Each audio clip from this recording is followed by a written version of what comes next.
Yan, ganyan dapat idol para hindi ka nababash, mag-shave ka para gwapo, para tidy. Kaya ka nababash eh. Dahil di ka nag-aayos sa sarili mo, pangit mo tignan, ang tanda mo tignan.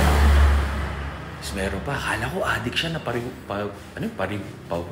pariwara ng landas. Guys, hindi ako umiinom, hindi ako nag-yosi, hindi ako nag-drugs. Ang hilig ko lang magdasal sa Diyos ko ng pasasalamat and guidance.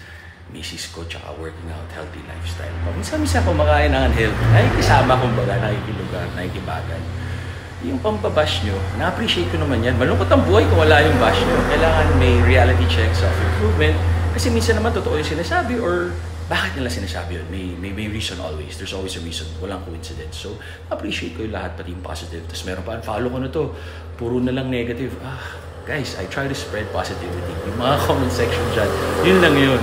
Basta magtanong pa kayo about health, sasagutin ko. Tama kayo, mali ako, Dr. Do what works for you. Happy, healthy guys.